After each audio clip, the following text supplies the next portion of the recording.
पूर्वाषाढा नक्षत्र हा नक्षत्र मंडळात 20व्या क्रमांकावर आहे। पूर्वाषाढा म्हणजे विजयापूर्वी वैदिक ज्योतिषशास्त्र पूर्वाषाढाला स्त्री नक्षत्र मानले, कारण ते आप आणि शुक्र यांच्याशी संबंधित आहेत।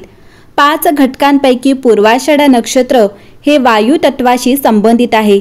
या नक्षत्रावर वायू तत्वाच्या प्रभावामुळे या नक्षत्राचे लोक अव्यवहार्य आणि निराधार ध्येय साध्य करण्याचा प्रयत्न करतात। शुक्र हा पूर्वाषाढा नक्षत्राचा अधिपती ग्रह मानला जातो, ज्यामुळे या नक्षत्रावर शुक्राचाही प्रभाव असतो। शुक्राच्या प्रभावामुळे व्यक्ती प्रेमळ असते आणि जीवन जगण्याची कला जाणते। पूर्वाषाढा नक्षत्राचे 4ही चरण धनु राशीत असतात, ज्यामुळे या नक्षत्रावर गुरुचाही प्रभाव असतो। गुरुमुळे व्यक्ती महत्त्वाकांक्षी, आशावादी आणि आनंदी असते। पूर्वाषाढा नक्षत्राला चारित्र्याने ब्राह्मण मानले जाते। या नक्षत्राचे प्रतीक झाडू, हस्तिदंत किंवा हाताचा पंखा आहे। याचा रंग काळा आहे। अक्षर ब आणि ज आहे।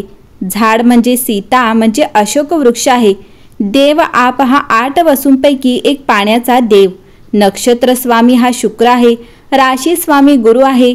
या राशीचे लोक भौतिक सुख, महिला आणि भूमी, घर सुख, शारीरिक रचना, सुंदर चेहरा आणि शरीर यष्टी सामान्य असते। पूर्वाषाढा नक्षत्राचे लोक निर्भय, आक्रमक आणि संघर्षशील असतात।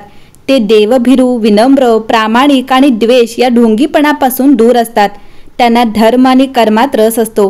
व्यवसायाने पूर्वाषाढा नक्षत्राखाली जन्मलेले लोक जहाज बांधणी, नौकायन, सागरी जीवन आणि जल उपयोगितांशी संबंधित काम करतात। या नक्षत्राची नकारात्मक बाजू म्हणजे जर कुंडलीत गुरु आणि शुक्र यांची स्थिती योग्य नसेल तर अशा जातकांची बुद्धिमत्ता आणि आचरण कमी होते। ते खूप हट्टी असतात आणि जर त्यांना त्रास दिला तर ते वादात पडू शकतात। ते नफा तोट्याचा विचार न करता निर्णय घेतात। या नक्षत्रात जन्मलेल्या लोकांना पराभवाने खूप दुःख होते। त्यांना जिंकायला आवडते, तसेच त्यांचे वर्तन सौम्य असते। ते खूप सहकार्य करणारे देखील असतात। या कारणास्तव ते त्यांचे ध्येय गाठतात। त्यांच्यात आत्मविश्वासाची कमतरता नसते। जर त्यांना कठीण काम दिले तर ते सहजपणे करू शकतात। ते कधीही कोणतेही कठीण काम नाकारत नाहीत। या नक्षत्रात जन्मलेले लोक कठीण परिस्थितीत स्वतःची परीक्षा घेतात, ज्यामुळे त्यांना त्यांचे ध्येय गाठण्यासाठी अद्भुत शक्ती मिळते आणि त्यांचा विश्वास त्यांना अजिंक्य बनवतो। हे लोक सहजपणे कोणावरही रागवत नाहीत। विषम परिस्थितीतही हे लोक शांत आणि सदैव आशावादी असतात। धनु राशीतील दुसरे नक्षत्र आहे मूळ। मूळ नक्षत्रात जन्मलेले लोक शांतप्रिय, दयाळू, मैत्रीपूर्ण आणि भावनिक असतात। त्यांचा स्वभाव गोड असतो आणि ते आत्मविश्वासाने अडचणींचा सामना करतात। ते त्यांच्या मेहनतीतून आणि समर्पणाने मोठी कीर्ती मिळवतात। मूळ नक्षत्र हे ज्योतिषशास्त्रातील महत्त्वाचे नक्षत्र आहे। हे नक्षत्र मूलभूत ऊर्जा, पुनरावृत्ती आणि अधिकाराचे सूचक म्हणून मानले जाते। मूळ नक्षत्राच्या प्रभावाखाली जन्मलेले लोक सामान्यतः नैसर्गिकरित्या विचारशील, संवेदनशील, अध्यात्म, अभ्यास आणि त्याग यांच्याकडे झुकलेले असतात। पण त्यांना त्यांच्या मुळाशी संबंधित अदृश्य संकटांनाही सामोरे जावे लागते। मूळ नक्षत्र हे ज्योतिषशास्त्रात खूप महत्त्वाचे मानले जाते। हा आक्रमक ग्रहांचा केंद्र मानला जातो आणि त्याचा अधिपती ग्रह केतू आहे। मूळ नक्षत्रात जन्मलेल्या लोकांच्या व्यक्तिमत्वात आणि स्वभावात काही वैशिष्ट्ये असतात। या नक्षत्रात जन्मलेले लोक अभ्यासात खूप तेजस्वी मानले जातात आणि अनेकदा संशोधन कार्यात यश मिळवतात। त्यामुळे हे वैद्यक, ज्योतिष, मीडिया, व्यवसाय आणि राजकारणात करिअर करण्यात यशस्वी होतात। मूळ नक्षत्रात जन्मलेल्या लोकांची विचारसरणी प्रगतिशील असते आणि ते नियम आणि तत्वांचे पालन करतात। त्यांना नियम तोडणारे आणि असे करणारे लोक आवडत नाहीत। या नक्षत्रात जन्मलेल्या लोकांना व्यवसाय किंवा नोकरीसाठी परदेशात जाण्याची संधी मिळते। मूळ नक्षत्राचा स्वभाव मूळ नक्षत्रात जन्मलेले लोक शांतप्रिय, दयाळू, मैत्रीपूर्ण आणि भावनिक असतात। त्यांचा स्वभाव गोड असतो आणि ते आत्मविश्वासाने अडचणींचा सामना करतात। ते त्यांच्या मेहनतीतून आणि समर्पणाने मोठी कीर्ती मिळवतात। आदर मूळ नक्षत्रात जन्मलेल्या व्यक्तींना आदराला जास्त प्राधान्य असते। ते पैशापेक्षा आदराला अधिक महत्त्व देतात। त्यांना स्वतःवर पूर्ण विश्वास असतो आणि त्यांना कुटुंबाकडून विशेष लाभाची अपेक्षा नसते। त्यांचे वैवाहिक जीवन आनंदी असते, परंतु काही वेळा पत्नीला समजून घेण्यात ते कमी पडतात। त्यांना पोट आणि हृदयाशी संबंधित समस्या असू शकतात। बरेचदा ते लोक हट्टी असू शकतात आणि ते स्वतःच्या मर्जीने निर्णय घेतात। मंडळी, कोणत्याही नक्षत्रात मुलाचा जन्म झाला की त्याचा त्या मुलावर विशेष प्रभाव पडतो। यामध्ये मूळ नक्षत्रात जन्म झाला असल्याचे सांगितल्यास अनेकांच्या भुवया उंचवतात। मूळ नक्षत्र हे नक्षत्र मंडळात 19व्या स्थानावर आहे। मूळा म्हणजे मूळ नक्षत्रामध्ये जन्मलेल्या मुलाच्या भविष्यासाठी नक्षत्रांची शांती करावी लागते। मूळ नक्षत्रात जन्मलेल्या बालकाची शांती केल्याने त्यांच्यातील ग्रह दोष दूर होतात। हा दोष कसा जाणवतो आणि त्याचा परिणाम कोणावर होतो? मीन आणि मेष, कर्क किंवा सिंह आणि वृश्चिक आणि धनु राशीच्या संधींना गंडात म्हणतात। जर मूळ चंद्र गंडात जन्माला आले तर ते स्वतःसाठी किंवा कुटुंबातील सदस्यांसाठी प्रतिकूल असते। 6 नक्षत्र या वर्गात येतात आणि त्यांना गंड मूळ नक्षत्र किंवा फक्त मूळ नक्षत्र म्हणतात।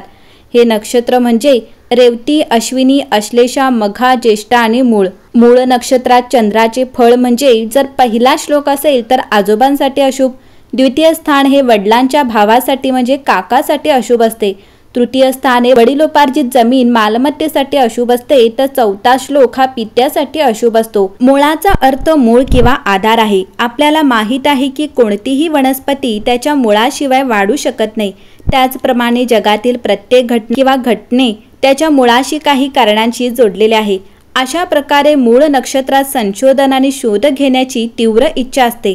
वनस्पतींची मुळे दिसत नसल्यामुळे हे नक्षत्र एखाद्याच्या जीवनातील खोलवर दडलेले किंवा लपलेले पैलू दर्शवते। म्हणूनच मूळ नक्षत्र जीवनाच्या समाप्तीशी किंवा घटनांशी आणि नवीन सुरुवातीच्या पुनर्सूचनेशी संबंधित आहे। साधारणपणे या नक्षत्राच्या प्रभावामुळे मूळ राशीच्या लोकांना त्यांच्या जीवनात आध्यात्मिक आणि भौतिक दोन्ही प्रकारे यश मिळते। आणि तिसरं नक्षत्र आहे उत्तराषाढा नक्षत्र। उत्तराषाढा नक्षत्राचा स्वामी सूर्य आहे आणि तो प्रामुख्याने धनु किंवा गुरु नक्षत्राद्वारे नियंत्रित असतो। परिणामी या नक्षत्रावर गुरु आणि सूर्याचा मोठा प्रभाव असतो। जर एखाद्या व्यक्तीची कुंडली मंगळ आणि सूर्याच्या अनुकूल स्थितीने सजवली असेल तर ते खूप फायदेशीर ठरेल आणि त्या व्यक्तींकडे चांगले नेतृत्व कौशल्य असेल आणि तो प्रशासकीय सेवेत सन्माननीय पदावर पोहोचेल। या नक्षत्रात जन्मलेल्या व्यक्तींना त्यांच्या आयुष्यात जोडीदाराच्या बाबतीत चांगले भाग्य लाभते। त्यांना अनेकदा सुंदर आणि आधार देणारा जीवनसाथी मिळतो आणि ते स्वतःही देखणे आणि आकर्षक असतात। त्यांचे शरीर संतुलित असते, डोळे तेजस्वी असतात, डोके रुंद असते, नाक लांब असते आणि त्यांचा रंग गोरा असतो। आकर्षक आणि दयाळू व्यक्तिमत्व हे त्यांच्या व्यक्तिमत्वाचे एक प्रमुख वैशिष्ट्य आहे। नक्षत्राचे लोक सामान्यतः खूप नम्र आणि मृदुभाषी असतात। ते खूप मैत्रीपूर्ण व्यक्ती दिसतात। त्यांच्या अंगावर निरागसता लिहिलेली असते। ते प्रामाणिक असतात आणि कोणतेही काम अत्यंत जबाबदारीने करतात आणि ते पूर्णत्वास नेतात। ते कोणालाही फसवत नाहीत आणि हा मूळचा प्रामाणिक स्वभाव त्यांच्यातील आणखी एक व्यक्तिमत्व गुण आहे जो सहज लक्षात येतो आणि अत्यंत प्रिय असतो। हे लोक थोडेसे संयमी असतात आणि त्यांच्या वर्तनाची वैशिष्ट्ये योग्यरित्या समजून घेण्यासाठी त्यांच्या आजूबाजूच्या इतर लोकांशी बऱ्याच भेटी आणि दीर्घ ओळखी लागतात। तरीही ते लोक खूप प्रामाणिक प्राणी आहेत आणि त्यांना ढोंगीपणा आणि दिखाऊपणा आवडत नाही। जरी तो स्पष्ट मनाचा आहे आणि दैनंदिन जीवनात त्यांच्या वागण्यात खूप साधा आणि सरळ दिसतो, तरी त्यांच्याकडे दृढ निश्चय आहे आणि प्रतिकूल परिस्थितीत ते सहज झुकत नाहीत। कोणताही निर्णय घेण्यापूर्वी इतर लोकांशी सल्लामसलत करणे आणि शांत आणि नियंत्रित स्वभाव असणे हे अशा व्यक्तींचे आणखी एक वर्तनात्मक वैशिष्ट्य आहे। या नक्षत्राच्या जातकांचा सकारात्मक गुणांचा उल्लेख करताना उत्तराषाढा नक्षत्राचे लोक खूप नम्र असतात आणि स्वतःच्या सामाजिक किंवा आर्थिक स्थितीची पर्वा न करता ते जे आहे आणि जे करतात त्याबद्दल ते इतरांचा आदर करतात। हे लोक महिलांना अत्यंत आदर देतात। ते खूप विनम्र आहेत आणि मतभेद असूनही कोणाविरुद्धही कटू बोलत नाहीत। त्यांना स्थापत्य आणि अभियांत्रिकी उद्योगांसारख्या रचनात्मक कामांमध्ये रस असतो।